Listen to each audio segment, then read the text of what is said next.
I had two staff meetings before that spirit, one on this week of the fear spike and one before.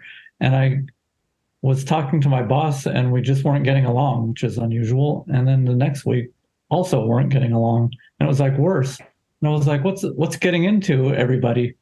And then I realized it was those weeks. And of course I was triggered. He was triggered. We were all triggered. And then the staff meeting after the fear spike week, yeah, it's back to normal. So, I mean, I just bought into the whole thing. They just let me, they put out the spikes and I got angry and righteous, and so did everybody. And there it was, bad feelings all around. Yep. So what's the antidote? Process. I would say the first thing would be to be aware. Yeah. Awareness. Yeah. To be aware. That's the first thing. And then you make a decision, and that's the antidote. Do I want to ride this hit, or do I want to not engage with it at all? But then it's a conscious decision.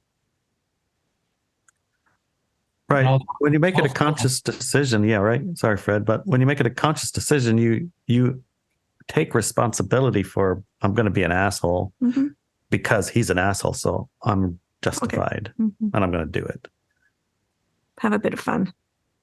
I'm going to take him out. Watch this. I don't care about my job.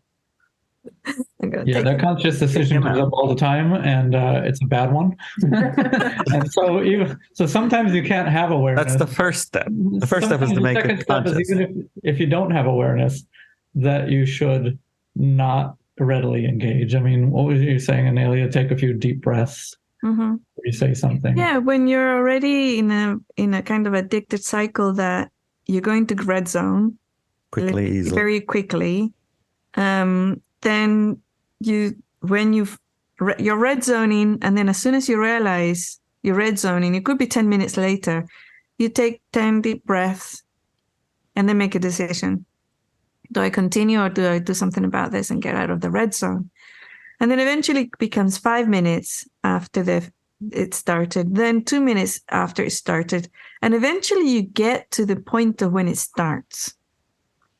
In that moment, you take 10 deep breaths and then you make a decision. Do I go through the whole process or do I, not do it? Right? And you'll find that after a few of those, you might go red zone anyways. But after 6 months or so, you start going, can't be bothered. And then you don't. Yeah, and there's a level of awareness in the discussion about it. And it's different than, say, last year when there wasn't any discussion about it. It's like you just were having that experience, conscious or unconscious, and just running with it and having a shitty day. And then who knows what, hiding in your room for an hour and come out and say everything's fine. But now you're talking about it literally conscious and aware of the ABC of it, the entirety of it. And so, I mean, that is the step to accepting it or changing it, is being completely aware of it. So for example, having tools to extricate yourself, a toolkit. So you spend a lot of time being prepared for your meeting, for example, and doing all the reading of the technical data. Well, there's just as much preparation in your case for what are the things that I'm going to get triggered and how am I going to respond and what are the right ways to respond to this. The same amount of, not even the same, even a portion of the time that you study on the technical aspect, you study on the emotional body, the small self aspect of it. Maybe it's music that you listen to first. Maybe it's a set aside phrase or two that you'll use instantly in response when you feel like you're triggered, so that you don't actually continue down the road. Maybe it's preparation, the same kind of preparation for the technical, for the emotional. And you probably already do that. I'm not saying you don't, but it's like bringing that on board as important as the other, right? I've often heard people saying, I've got a work meeting and I just know that person's going to X, Y, and Z and blah, blah. And then, I go, okay. So when Larry said prepare, I would have that mental conversation. Okay, so I know this person's going to do X, Y, Z.